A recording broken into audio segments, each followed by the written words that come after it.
more. Anyways, before I get started, yeah, you can see there's the mark on my neck here. So, and obviously my beard and my neck beard shortened. So before I actually start the game, I'm gonna go ahead and explain. I also got a haircut a few days ago because it was getting really fucking long and it was too damn hot and it was a pain in the ass to wash. So, update on my neck. So I ended up getting the MRIs done. And well, the second MRI, I mean, because they wanted me to get a second MRI done before going in to actually get surgery, because they wanted to make sure I still needed it before getting it done. So I did go in to get that. Let me see if I can pull up those images too. Give me a sec. I didn't think about doing this until after I just started the stream.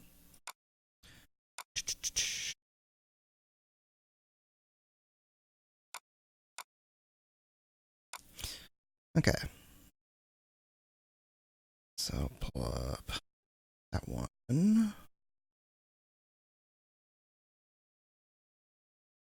That one.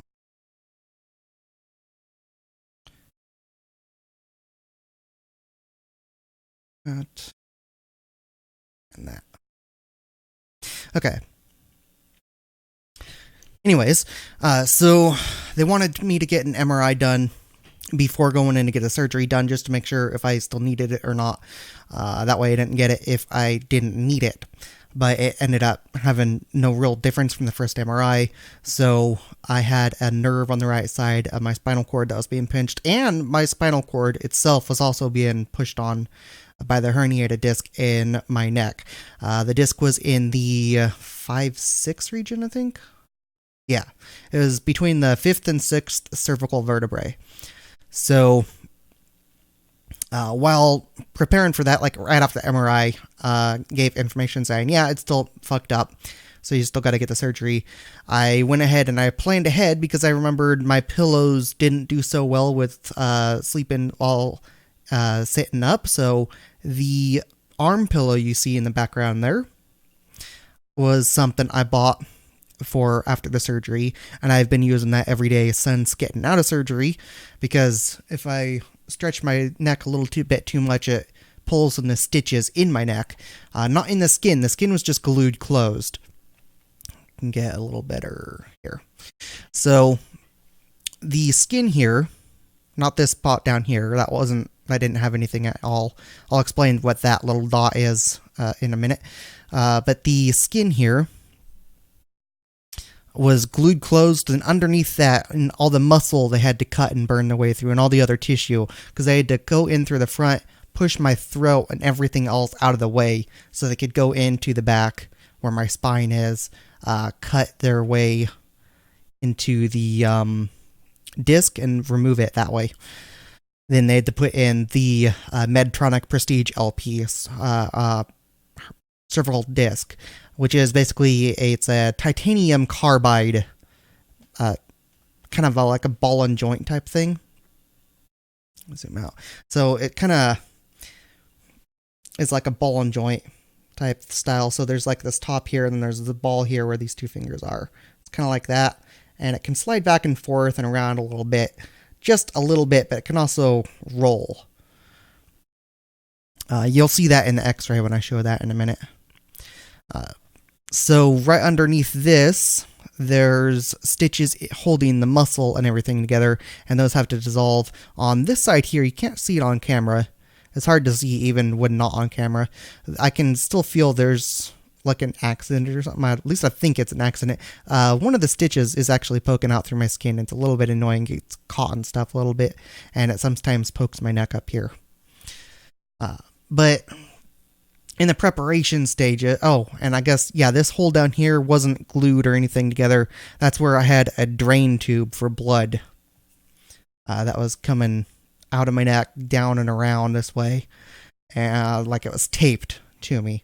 So excess blood, instead of it pooling up in the area and creating pressure or something, it was being drained out, and it had to go into this little heart-shaped bag thing almost that was just dangling around. It's kind of, I eventually put in the pocket of the hospital gown I had to wear.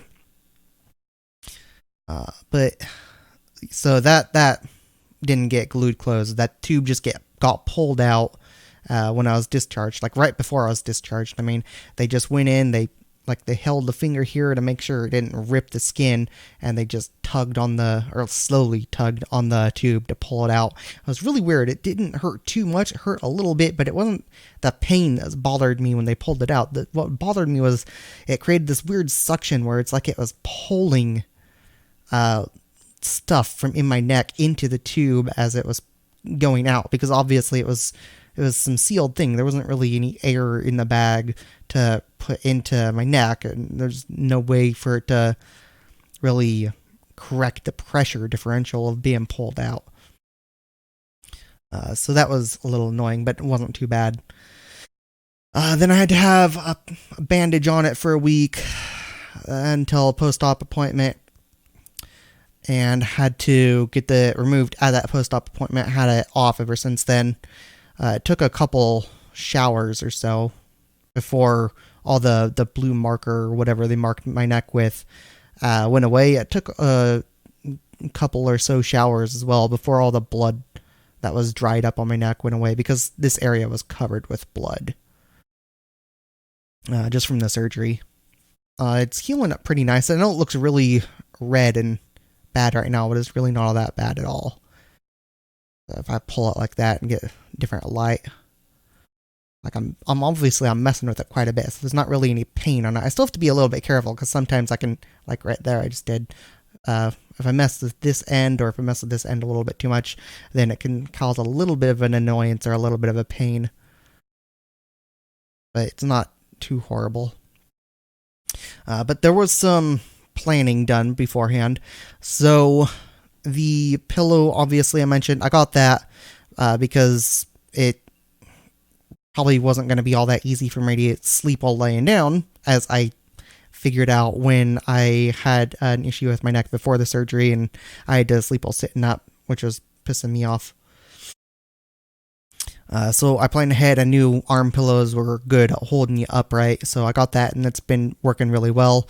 I also took the time to get new pillowcases, so right there, and over there is on another pillow. I got those new pillowcases because the brown pillowcase I was using with the pillowcases, or with the pillows, I mean, before that, it was practically torn in half, because the corner of the windowsill there and there, it's got a sharp area, so it kind of tore into the pillowcases, or the pillowcase. It was one pillowcase with two pillows in it. And I also threw out an old pillow that was kind of exploded. It was only the stuffing that was out of it. Like, everything else was pretty much gone. So I also got a new pillow, which is the one in that, in order to replace it. The other pillow I have over there is fine. It was the other pillow I was using in that same pillowcase, but it's a good pillow still. I've only used that pillow one time while laying down, because sleeping with that was starting to hurt my back, and I didn't want to take some time to adjust it when I woke up to adjust it, so it would stop hurting my back from sleeping. Because I have to sleep at a weird-ass angle, and it's not really all that comfortable, and it's kind of hard to get comfortable, but it works a lot better than the pillows did that I was using before, so it helps. And during that one time I did sleep with that, it was hurting my neck, mostly in the front here. It kept feeling like the stitches were stabbing me everywhere, which really sucked. So there was that, and I only slept like that for 6 hours, so about half the time I was asleep that night. So I woke up about halfway through my sleep and had to adjust. Other than that, I also had to make sure this area here was shaved. I don't actually ever shave. I don't like shaving. At most, although I haven't trimmed it, I usually trim my mustache because it kind of gets into my mouth, as you can see it's already sort of doing. That's why I keep pushing it out of the way like that. I'm trying to see if letting it get longer will make it so it can just be permanently out of the way, so I don't have to trim it all the damn time, because I usually have to trim that once a week or so. I just use scissors on that. But since I don't have a razor to shave my neck beard or anything off with, I just used some scissors and I carefully pulled it out and trimmed it. Because they also said they would shave whatever needed to be shaved. That's actually why my beard here is shaved off, because that was way down to about here, like that. And I guess it was in the way during the surgery, so they trimmed it. They also did trim an area of my chest as well, or shave it off, I mean, at the same time they shaved my neck, which is something I wasn't expecting, but I guess they also needed to do that to clean the area or something. I have no idea why. But basically,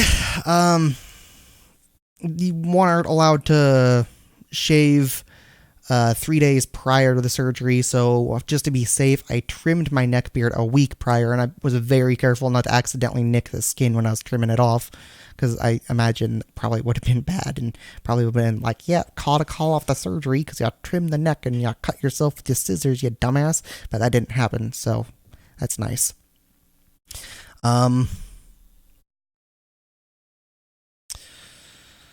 Yeah, also I had to get all my bed stuff washed, like right before. So the day before I had to go in for the surgery, I washed all my bed stuff and put it in there. Even the new stuff, I had to wash those too. So those were washed before I even used them, except for that big arm pillow. That wasn't, because you can't really wash those big things. They're just too damn big for a washer. But I wasn't using that before the surgery. I only used that after. So actually, I guess I used the new pillow twice then. I forgot about that. I did use it once the night before the surgery. But yeah, so I had to wash all my bed stuff. Then before I went to bed, I'd use this weird red shampoo stuff, like an antibacterial wash stuff, just mostly around my neck is really all they cared about me using it at. Is just where this was going to be done. So that was done, and I had to be done twice. So I had to take 2 showers. I had to take one before I went to sleep. And the stuff really stunk, and it was not easy to use because it was liquidy like water. There was no viscosity worth shit to it. Like, it wasn't thick at all. It wasn't like regular shampoo. It was like you pour a little bit out of this little plastic thing, or plastic or metal, whatever the hell, this little rectangular packet thing they gave me. You pour it into your hand and you put it on. It's really hard to keep it in your hand and actually put it on there. So it took like the entire thing, because you twist your hand and obviously, your hand's all of a sudden pointing down and it's not cupped, and you can't just like do that. It's like not easy, especially when you got a herniated disc pressing on your damn spinal cord, causing pain when you move in weird ass ways. So that was a bit of a pain to do. I had to do that before I went to bed. Then I had to do that again when I woke up, and the surgery was really early, so we got there right before 6, I think. We had to be there by 6. So, because the surgery started at 7, but check-in time was for 6. Or, no, surgery started at 7:30, not 7. But check-in was at 6 o'clock. So, in the morning, not at night. So, we had to get up around 4 in the morning just to get there in time. And so, went there, got ready. They had to put an IV in my forearm here. And there's a big blood vein that runs along your forearm right down here. That's actually starting to finally be visible. It's more visible on my left than it is on my right, but it's more visible now that I've lost nearly 70, or actually over 70 pounds in the last 2.5 years or so. Because as of today, I'm back down again to 255.8 pounds, right? Let me see. Been marking it. Yeah, 255.8, and I started up around 330. So they had to put an IV in my arm because the type of surgery they're doing said, no, you can't put it in your your hand and they can't put it up near your elbow area, your arm. They have to put it in your forearm. It's like, oh, okay. So they just put it in my forearm. It was a little bit annoying to have that done, but whatever. And let me check something here real quick because I didn't check if Nightbot was in, and I doubt it is. Oh wow, Nightbot is in. That's interesting. Okay. Anyways, since that's done, after the IV was put in, everything was pretty smooth. I got wheeled in there just around 7:30, and the place was fucking kind of cold. Like, it felt like it was probably around 55, 60 degrees, which is interesting. I'm not sure what the point of that really is, but whatever. So they wheeled the hospital bed in there with me on it, and they had me move over to the surgery table, so like the operating table, after they locked the hospital bed's wheels. So I hopped over, then they attached these arms to the operating table for me to rest my arms on, or my left arm on, actually. I didn't need to use one on my right arm. It was just, I don't know, it was weird.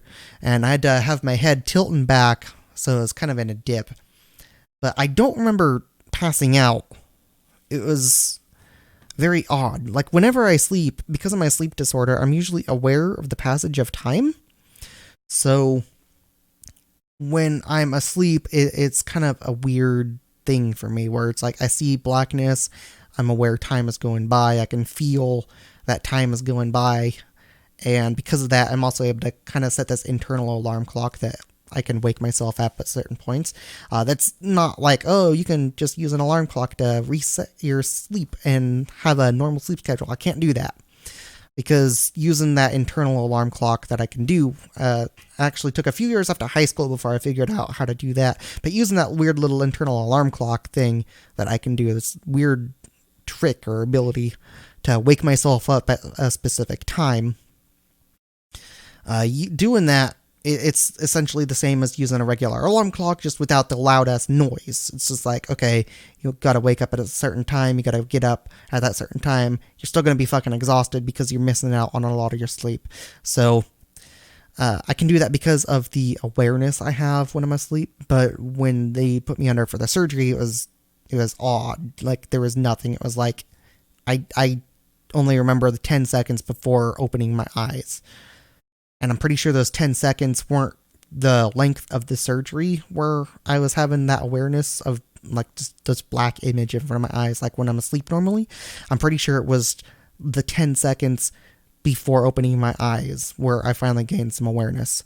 And I had apparently been in the recovery room since 10 o'clock in the morning, because of when I woke up, I heard them talking, like I heard the nurses talking and asking how long I was there, and said I was there at 10 in the morning. So the surgery went from a little bit around or after 7:30 in the morning, lasted until 10 in the morning.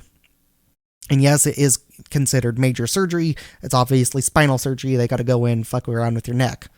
Like your spine, they have to cut stuff out between your vertebrae and put something else in, and they actually have to create damage to your vertebrae. They have to cut into it in order to get the artificial disc put in. The artificial disc I have doesn't have any screws, which is kind of nice. It doesn't need them, just because of its design. But they still have to put these channels, and like they take this thing that lines up your vertebrae, then they hammer it in order to cut these channels into your vertebrae.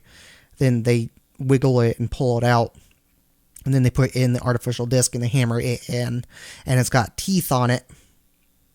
I guess on camera it'd look like that. Whatever, doesn't matter. It's got teeth on it, so it can't be pulled out, otherwise it catches on the vertebrae. But it's also got these two little spots that I thought screws were going to go into, but apparently they're not for screws. So I'm not sure why they're rounded areas.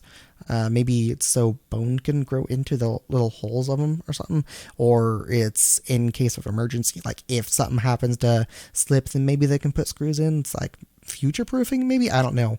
But the little arm things on it, kind of like a lip, I guess you could say, on each side of each half of the disc, that prevents it from going back towards your spinal cord. So it's really locked into place and it can't go anywhere. So because of that, I didn't have to use a neck brace, which is something you have to do if you get fusion, which is what they originally suggested I get, was a fusion. And the fusion, they remove the disc, then they put in a bone graft, then they put in a metal plate, which with screws, which is connected to the two vertebrae, the ones above and below where the herniated disc was just removed from. Then over the course of several months, apparently full recovery time for that is 18 months. So over the course of several months, the bone very slowly grows between those two vertebrae, and those two vertebrae become one, which limits your range of motion and can apparently cause more problems with the other discs in your spine. Apparently, there's some research documents you can find online where it looks like the artificial disc isn't a complete solution to not having additional problems in surrounding discs. So possible in the future I might see another issue, but I'm not entirely sure. Considering what I'm pretty sure, I'll explain that in a minute. I'm pretty sure I know what the cause was to having that issue. I'm probably gonna, at least at a guess, I'm probably gonna end up with another one sometime in the future, maybe within the next 10 years. I have no idea. But, yeah, when I was done with the surgery, the neurosurgeon asked me, like after I was discharged, I'll get into the hospital stuff in a minute. After I was discharged, the neurosurgeon asked me about sleeping in the way I was at in the hospital bed, because kind of at this weird angle, because it's kind of making me sit up a bit. It said doing that will help reduce the amount of swelling in my neck. So it was actually a very good idea to get that arm pillow there. And that would be something I suggest to anyone who does get it, because even though it kind of seems like it sucks, it would not have been nice to sleep while laying down, because I still can't really do that. I tried it. When I lay on my side, I can feel the pain of the stitches in my neck stabbing me, because they're still not fully dissolved, even though it's been 3 weeks now since the surgery. And when I'm laying on my back, I can feel stuff pressing on my throat, and that's annoying, and I can still feel it stabbing me when I'm laying on my back, so I gotta use that arm pillow there. But I'm pretty sure I still have to ask the doctor. I only asked in a message, and I don't think it was actually a doctor's response who answered me. I think it was the person who handles the messages from online who answered me. But I'm pretty sure, since back when I was in middle school, I was probably only like 12 or 13, maybe younger. I was riding an ATV, just some shitty little Honda, and I had to follow my dad's friend around because for some reason my dad didn't want to go out riding. I don't remember the reasoning behind that, but my dad's friend was using a rail. So basically a dune buggy that doesn't have frame, or doesn't have the frame cover, I guess you could call it. It just had the bare rails around it. It's called a rail or a dune buggy. Either one. We always call them a rail. But that thing was able to climb dunes really easily, so I had to follow him around, and he was doing a really piss poor job at keeping an eye on me, so I was going as fast as this little shitty Honda could go, and I mean, the thing could only go like maybe 30 miles an hour at the most, and we didn't have paddles on that thing yet, so even with paddles, it was not all that great, but in sand, so we just deflated the tires, and eventually he ran up a 30 to 40 degree sand dune, and I had to follow him up that, but he was going too damn fast for me to keep up, so I was on the max speed, highest gear, so I went up it as far as I could. It seems like I almost was able to make it to the top without gearing down to first, then it stopped, and I had to gear down to first. I pressed on the throttle, the hand throttle, it's not a foot throttle. The foot is a emergency brake, then there's a grip brake. And then the ones that actually aren't automatic or don't have a clutch, their shifter requires a clutch on the left side, and even the Honda I was on, you have to use your left foot for gearing up and down. So you press down on the shifter on the left side to gear down, pull up on it to gear up. On the ones that require a clutch, you have to pull the clutch before you gear. Then the emergency brake goes down on the right foot. You just press down on it. So I was following him, and when I had to shift down into first gear, going up this 30 to 40 degree angle sand dune, pressed the throttle, and even though I was leaning forward, it threw me off. And as soon as it threw me off, I blacked out. I woke up a couple seconds later, and I saw it wobbling towards me. So I lifted my feet up to catch it, because it was a shitty thing. I've been able to lift that before. Even at that age, I was able to lift quite a bit of weight even back then. Which, I know I don't really look like I'm strong with shit, but I am stronger than I look. So even back then, I figured, okay, I don't have time to move out of the way. Looks like it's falling towards me. Then, right when it starts to wobble back towards the top, I black out. And what I'm guessing is it wobbled back towards the top of the dune because its wheels were still spinning from having just kicked me off. So it wobbled back. Then when I blacked out, what I'm guessing happened is it then fell and it rolled down the sand dune a bit.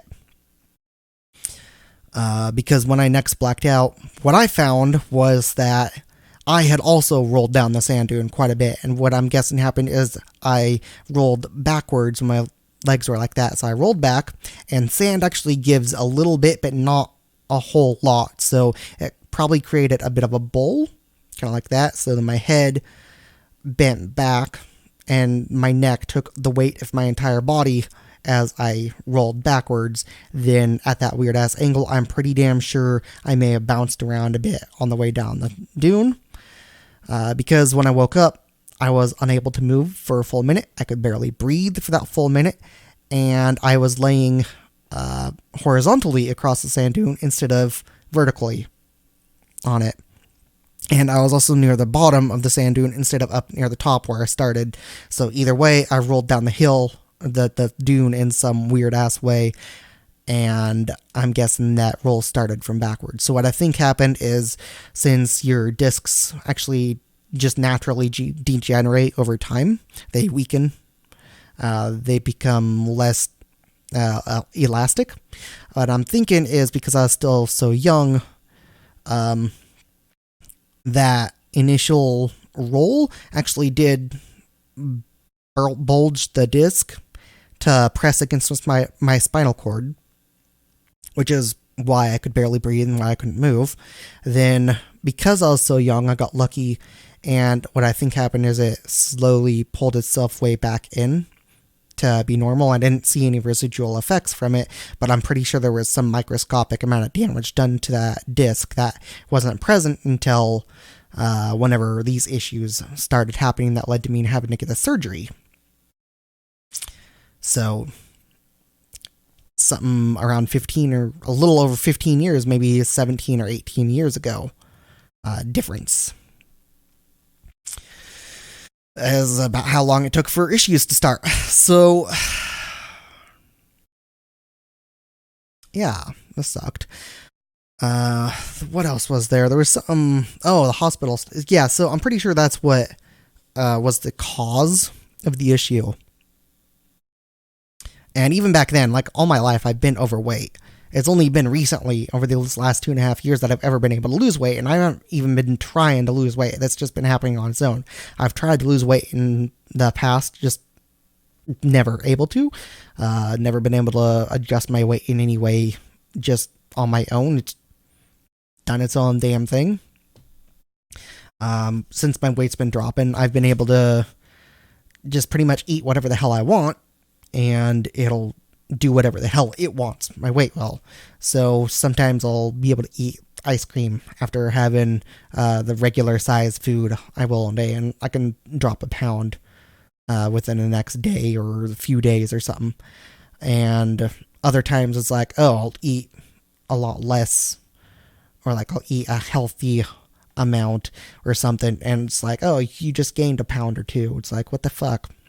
So my weight's really, really fucking random, which is weird, but gradually it's declining. So even back then, as I mentioned with the weight, I was overweight. So the amount of force on my neck, I'm pretty sure even at that age, I was probably up around 150, 160, maybe a little bit more. Even at like 12 or 13, or like 12 or 13 years old, possibly a little younger. I wasn't really a light kid, so that much weight on my neck for that angle, not really a good thing. But after the surgery, when I was in the hospital, it wasn't really all that bad. There was a lot of tests. I had to take some pain meds. It wasn't really all that bad. It kind of sounded like they were concerned that I wasn't taking the pain meds, but I eventually did take one. I think I ended up taking 3 in total. I ended up taking one right before I ate something the first day I was there. I'm pretty sure I ate 3 times. Yeah. So I think I ate one the first time I ate. Then, I not ate one. I took a pain med. It was just a hydrocodone, acetaminophen mix. So I took that before I ate, just because I figured, yeah, it might help with the eating. Then I took one during the second meal. Then the next day I took one when I ate my breakfast. And while I was there, my sleep decided to get screwed up because it didn't really like being out for the surgery time and all the screwed up moments leading up to the day of surgery. So yeah, that was a little bit weird. It just ended up being where I only got 2 hours of sleep, which sucked. So I woke up and I couldn't get to sleep, and it sucked. The hospital stay, a little annoying, I don't know.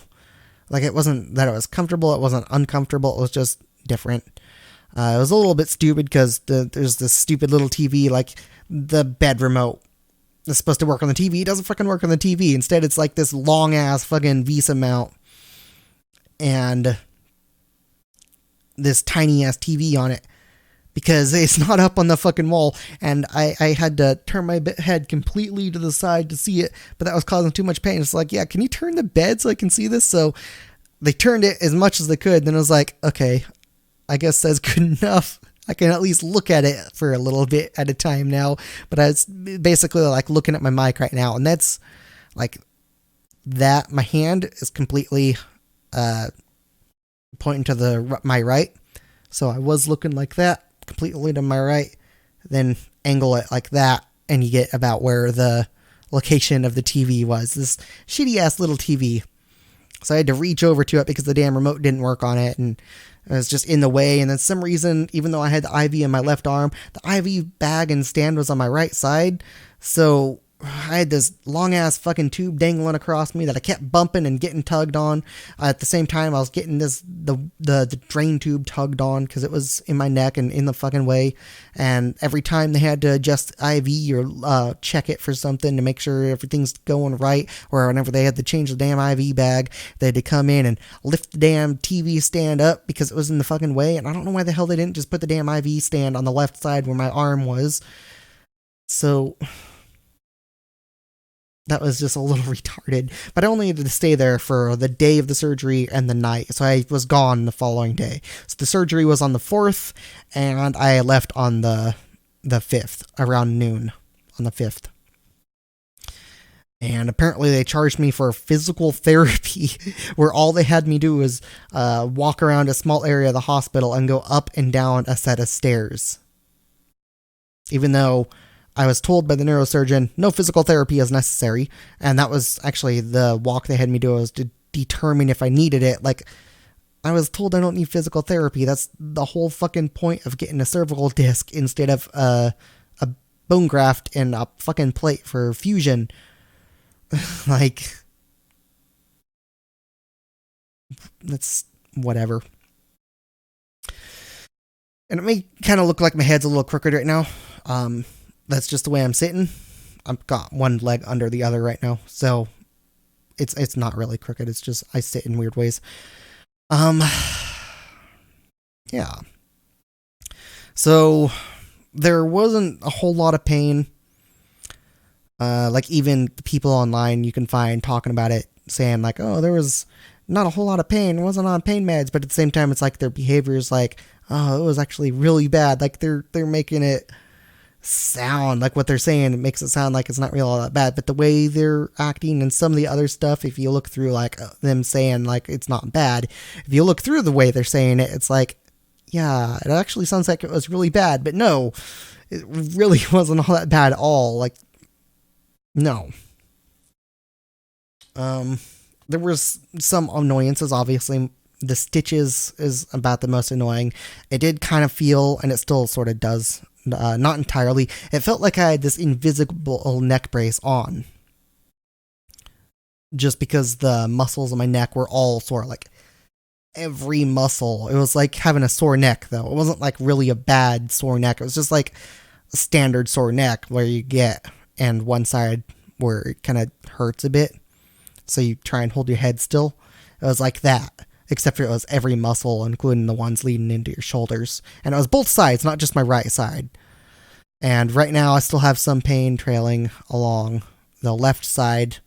Not the right side, oddly. But the right side is along here and down along my shoulder blade, along my spine. So there's still that there, which is interesting, but whatever. Not sure if that's ever going to go away or not. I'm hoping it does. I think my spine, or my spinal cord, not just my spine, I think my spinal cord needs time to heal still. And I do also still have some numbness. I can still feel in my wrist and in my thumb here. I'm guessing there's still numbness along my arm in areas where I'm just too damn used to it to feel, unless there's someone who does a direct comparison. Like, I didn't know I had numbness in my forearm here until they ran a pen along each, or they ran a gloved finger actually, or a pen. I don't remember if it was a pen or if they used a gloved finger. Before the surgery, ran it along my arm on each side at the same time. And then I was able to compare. I was like, wait, what the hell? Yeah, there's numbness there. I didn't even fucking know that, but I can definitely feel it in my wrist and in my thumb here. And that sometimes it feels like it's less than before the surgery. Other times it feels like it's no different. So there's some randomness to that numbness now, instead of it always being constant. And I also don't know if that's ever going to go away, or if it's just going to take time for my spinal cord to heal. And I'm hoping it goes away with time, just like I'm hoping all the pain goes away with time, because that pain, it's really not all that bad. It's just kind of annoying, and again, just kind of like having a bit of a sore neck. Not like a really bad sore neck, just like a standard, simple sore neck, where it's like, oh, you tilt, and there's a little pain where you want to avoid it. It's just annoying. So, onto the MRIs, I guess I'll show. So, the MRIs here, this is the first one done. I posted these Twitter, but I figured I may as well show them in the video. This image here, this series of images, this right side is closer towards the center. This is closer towards the right. So, as it goes towards the right side image here, it's actually going from the right side of my neck closer into the center of my neck. And these are just slices from the first MRI. So you can see here, the bulge is really big, like it's almost completely cutting off the nerve, the gap there. Then here you can see it's also pressing on it. Obviously, yes, there's a bulge down on the five. No, that's, I don't remember if that's 6-7 or, let me check. Another one that's marked. Yeah, it's 6-7. So on 6-7, and obviously that means the one above is 5-6. Same as here, 5-6. Then there's that there, 6-7.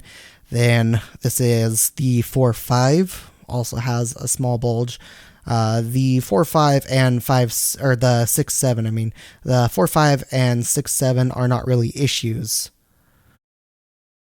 because it's this dark area inside that being pushed on. At least I think it's the dark area inside being pushed on that's an issue. Then the branching nerve you can't really see on the side view, but you'll see it when I go down to the lower image. Ignore this image here. It doesn't actually change between these slices. I don't know why they did that. It's just I don't even think it's showing the right section of my spine, because this goes all the way from the top here down to the bottom here. So I think this slice on each of these images, these little slices, it goes down the length that way. And so that's why what you're seeing here, this lump here is actually the spinal cord. Then right here's bone, and then there's bone there, and the surrounding muscle tissue. So I think that actually is up around here. I didn't bother checking to see where this little image is, so just ignore that little image. It doesn't matter. It just shows the position.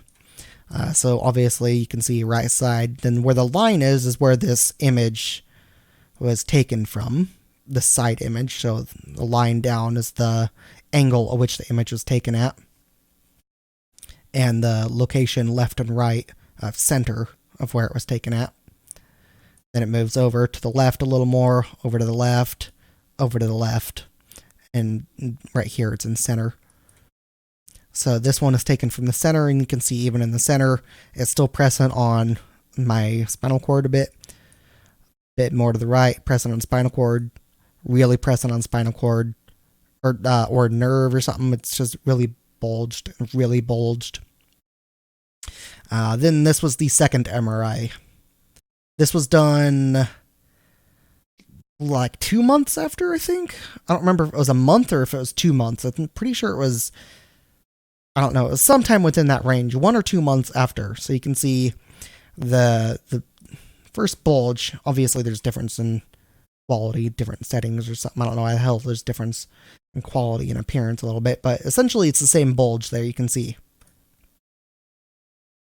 And you can see the second one. Essentially the same. No real difference. And the third one. Essentially the same. No real difference. And the last slice. There's more slices in the MRI. I just took these ones instead of all of them, because these ones were the easiest to see where the issue was. And you can see essentially the same, no real difference. Then the first MRI down here, you can see, let me go ahead and open this with, I guess, paint will work, so I can outline where this stuff is. That's a little too big. So it might be a little hard to see because this is a really blurry ass image. Make this big, and I'll make it green. But right here is the disc, and this area here is the herniation. So right around this area is the branching nerve, which is here. This is the right side, and this is the left side branching nerve. Then this is the spinal cord, and you can see it kind of goes down like that, and it's supposed to be straight, but it's squished enough that it's going down at an angle like that. and it shouldn't be doing that. So it's pressing on my spinal cord here and on the right nerve. So let's close that one. Then the other, this was the second MRI done. Go ahead and open this one with paint so I can outline it again, show where everything is. Switched over to green. This one's easier to see just because the outline of stuff is a bit darker. But you can see, again, this one actually makes it look a little bit worse.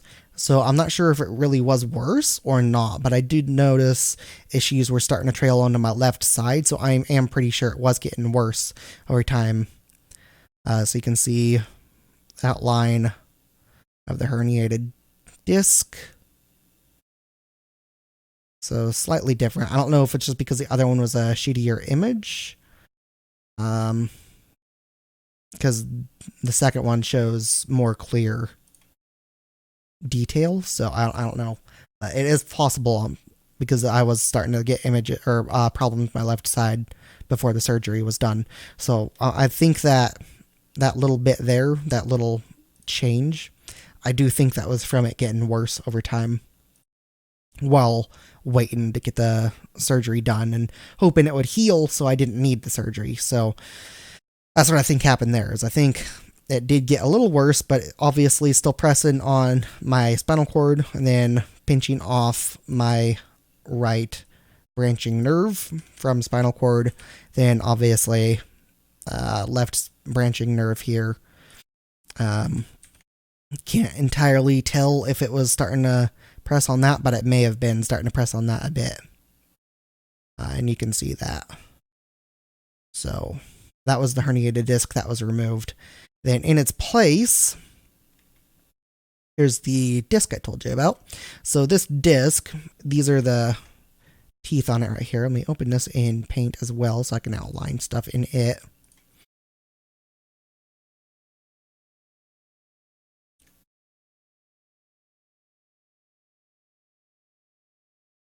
I guess I'll use something smaller. So the teeth on it,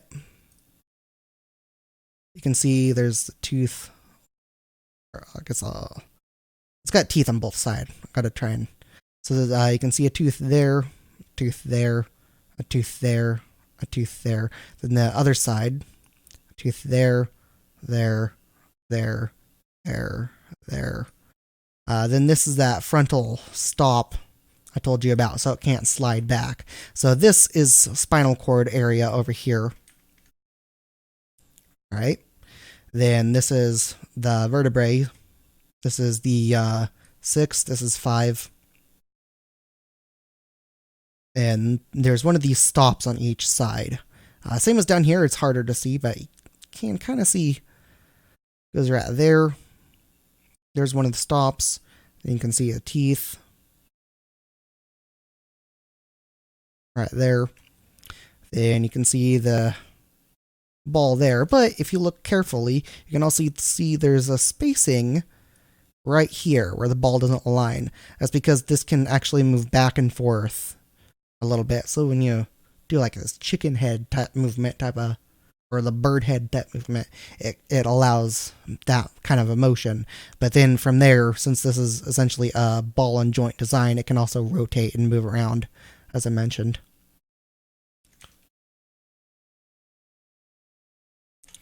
And that is the side view, and if I remember right, I don't remember if that's left or right view. I'm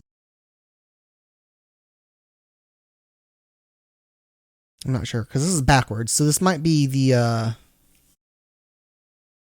I think this is the right view. I don't know why they flipped it, but I do remember standing so the plate behind me, or beside me, was on my left side. It wasn't on my right side. At least I'm pretty sure I was. So I think this is from my right side in, even though my face is facing to the left here. So I'm pretty sure it's looking at it from the right side. So basically it would be vertical. Wait, did that do right? Whoops, that's upside down. there. So basically it's more like that for the way I was standing, since this is the right side now and this is the left side. So that's that image. But then you can also see here, ignore the angle, I wasn't holding my head up perfectly straight, and it's going to affect it a little bit. This doesn't look super straight, but it's apparently good enough.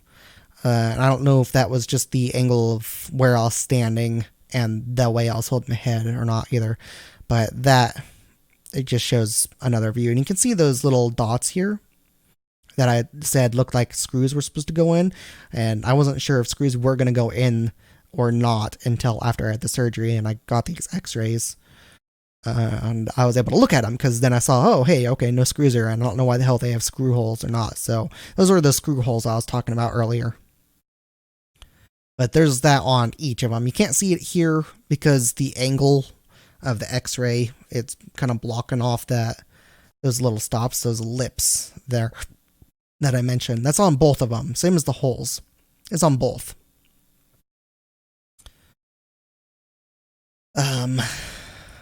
But yeah, that's what it is.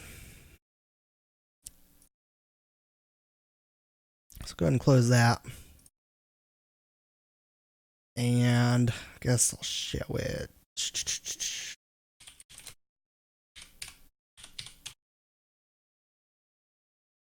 It is this thing. This is the... That's a really small ass image.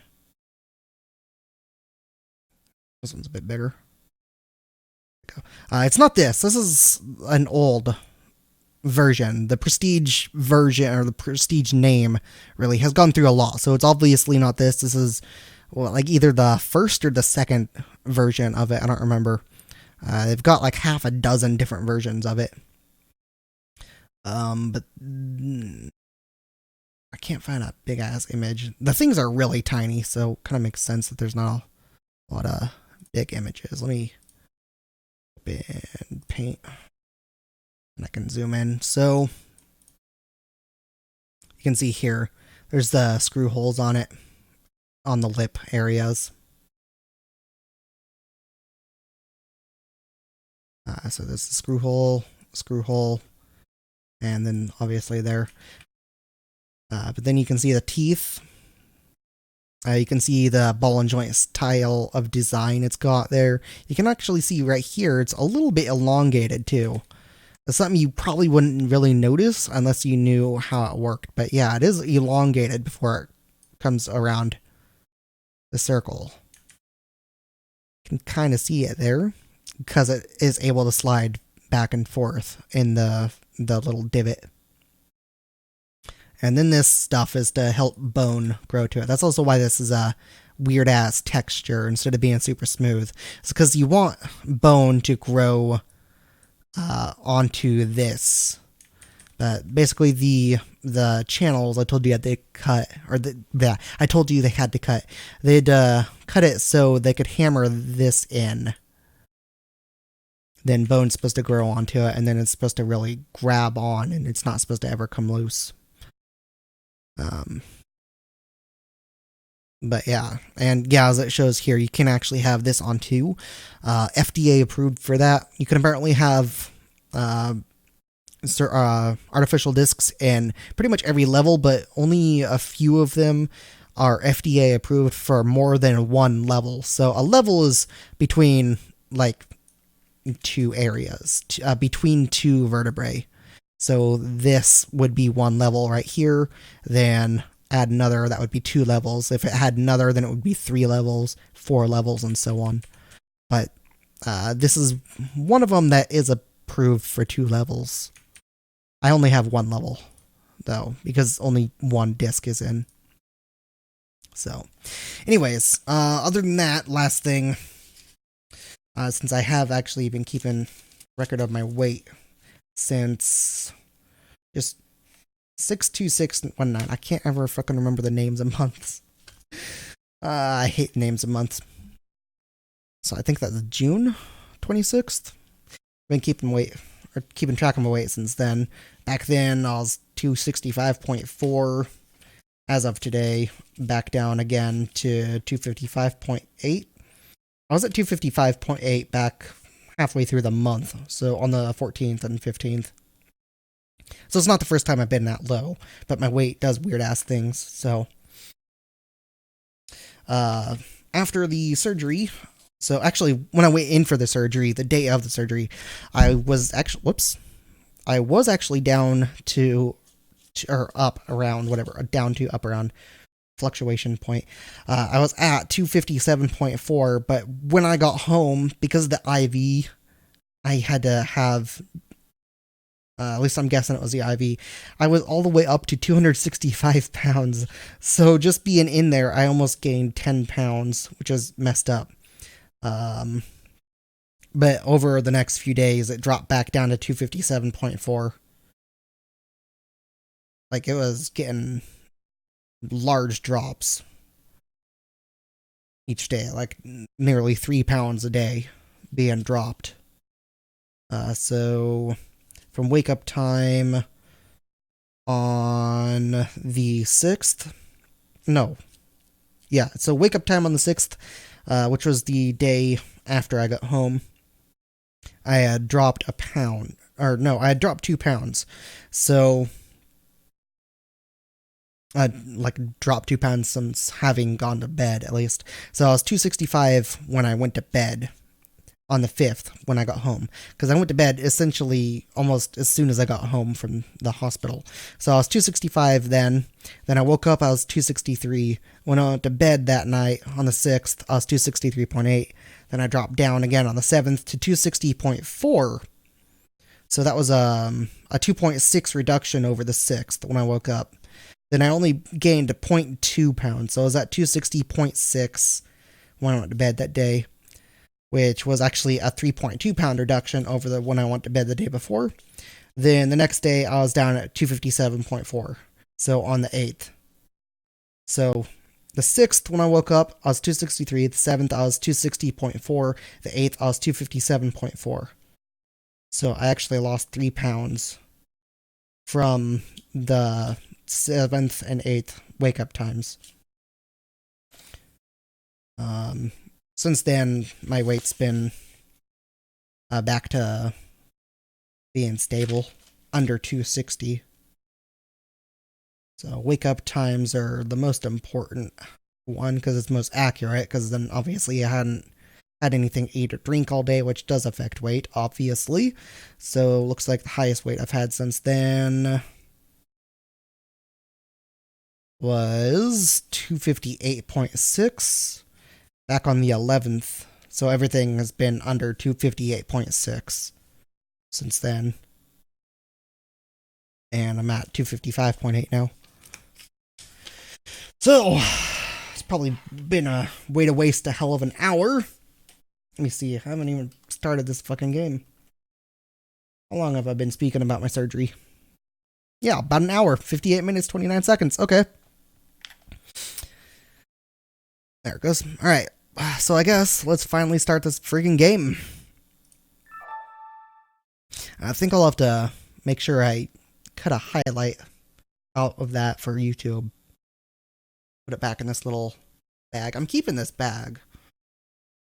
My pillowcases came with a red bag like this, and I ended up using that when I went to the hospital, because I had to bring some stuff with me. Well, stuff I ended up not needing because I wasn't allowed to take my specific lactase enzyme meds. They wanted me to use ones that they prescribed while I was there, just to eliminate any potential issues with the IV fluid I was on.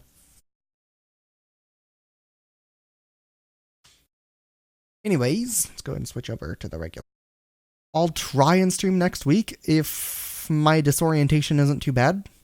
It still does seem to be like, after a certain amount of activity, seems to be reducing in general, but I'm still not sure if it's going to continue being an issue or not. It's apparently supposed to go away at some point. I have no idea when. So I'm hoping soon, because it's really fucking annoying, and it sucks. Other than that, everything else with my neck seemed to be doing alright.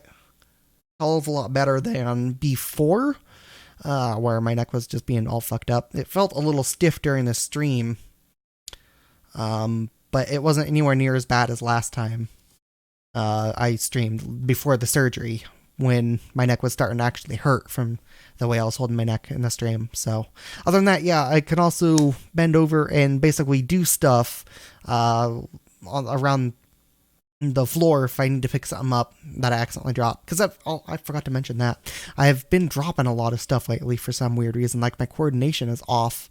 I'm not entirely sure why. Something about it's just been weird.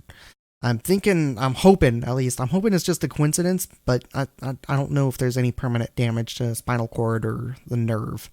If there is permanent damage there, then that would explain why I keep dropping stuff lately. But like, even just either yesterday or the day before, I think it may have been yesterday, I was carrying a can of pop, and it just like it slipped out of my hand. Like, it was in my hand, normal, and it slipped out. And I was like, what the fuck? And what it felt like is I was using the right amount of strength to hold it, but it's like the communication was wrong. Like, because your brain kind of learns through experience how much force to use on something, so you don't use too much. So if you go and pick up a jug of milk, you know it's full. Use the exact amount of strength you need to pick it up and do whatever you need with it. But if you think the jug of milk is full and it's actually empty, you may end up throwing it at the damn ceiling when you take it out of the fucking fridge. Because you end up using the exact amount of strength you need to lift it out of the fridge, but since it's empty, or nearly empty, when you take it out of the fridge, and you're using the amount of strength needed to lift a full jug, you're gonna end up using way too damn much, so you end up throwing it way up. And so it's kind of like that is what I think going on. There's some weird miscommunication with my brain going on to make me drop stuff, is what it seems like is happening. Is why I dropped that can of pop. Other stuff, it's like my coordination has been a little off, but it's not been too much of an issue. I just drop silverware sometimes, which is odd. Like, I don't know. So I'm hoping that'll end, but that's been since surgery, so I don't know. I'll have to wait and see what happens, but other than that, I'll try and stream next week. I can't give any guarantees. It's been a long fucking time since I got any streams done because of preparation for surgery. Then after surgery, it was disorientation, and still disorientation. Even today, there was some disorientation. Even when I started streaming, I was still disoriented, but it ended within an hour of the stream starting. So I kind of estimated that it might end during the stream because it wasn't too horribly bad today. But even as much as a few days ago, it was pretty bad disorientation. It was annoying as hell, but in general, the disorientation has sort of gone away. So I'll see what happens. Anyways, let's see